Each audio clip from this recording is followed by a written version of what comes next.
So I know a lot of my subscribers probably don't follow sports, the NBA, all that much, but I really think this is something that needs more attention because I think it's just not getting enough, and it's kind of a story that everybody can kind of understand and sympathize with. So last weekend I was sitting around watching All-Star Weekend, and I wasn't super invested because my team is a fucking bottom feeder for the past 15 years, so I didn't have much reason to watch. But regardless, I did. So I watched about every event on Saturday and Sunday night, which is the dunk contest and three-point contest and the All-Star game. And for the dunk contest, they usually have former players as the judges. In some cases, they have like fucking DJ Khaled or some shit. But this year, I think they mostly just had players, and I couldn't help but notice fucking Karl Malone was one of the judges. Now, if you don't know who Karl Malone is, he scored the third most points in NBA history and is like the best player that's ever played for the Utah Jazz, which is where the All-Star game took place this year. But the problem that I have with this is Karl Malone is a fucking pedophile, okay?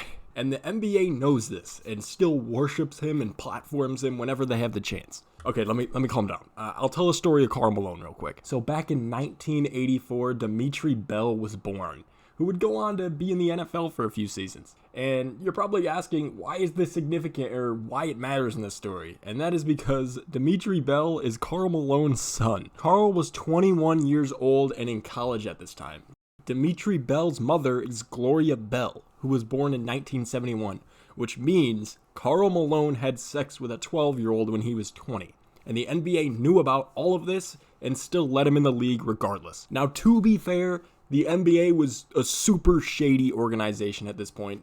There were players dying to cocaine overdoses, but that doesn't make this right at all. I mean, it's still fucked up. Gloria's family had the chance to press charges on Karl, but they didn't because they were dirt poor and needed him to pay child support. And you know what? Karl didn't even do that.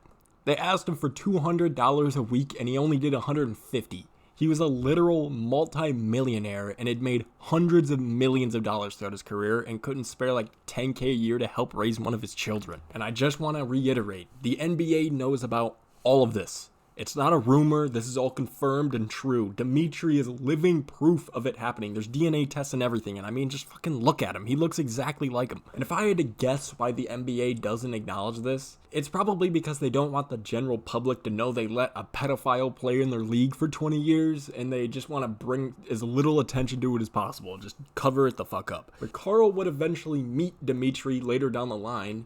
And Karl didn't want to form a relationship with him because he felt that it was too late for him to become his father. And Karl had literally never acknowledged this whole case ever until today. And I found this tweet on Twitter, literally as I'm editing this video, and it's Karl on the backlash he received after impregnating a 13-year-old girl at the age of 20, because he's getting a little bit of backlash on Twitter. And he said, "I'm not discussing any of that backlash. I don't care.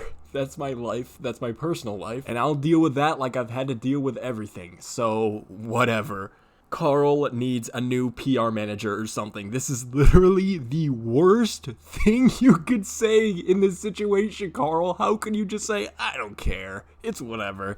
Yeah, it was like 40 years ago, but Karl, you can't just dismiss this. You can't use the excuse that he was young and dumb because I'm about Karl's age when he had the kid with Gloria. And I would never even think about doing something like that. It takes a sick fuck to do something like that, and it should never be forgiven. But anyway, Karl is platformed in so many ways, like on commercials. He was on Jimmy Kimmel a couple years ago. The All-Star shit just reignited a flame for me, I guess. The whole Karl Malone situation is like if EDP had like 50 million subscribers, like one of the best YouTubers of all fucking time. And he didn't just talk to 13-year-olds, he had kids with them. And YouTube still would invite him to events and promote him and shit. That's the closest thing I could think of that resembles this situation. Plus, at the halftime show during the All-Star game, they were celebrating the top 3 scorers of all time because LeBron just passed Kareem to be the number 1 scorer, and Karl's the number 3 scorer.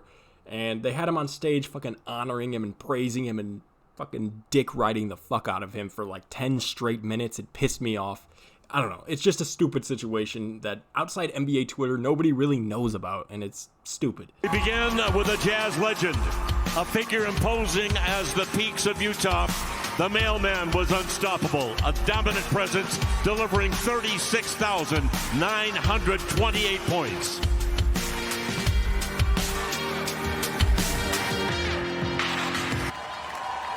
The third all-time all-time leading scorer in NBA history, two-time league MVP, and 14-time All-Star, the mailman, Karl Malone.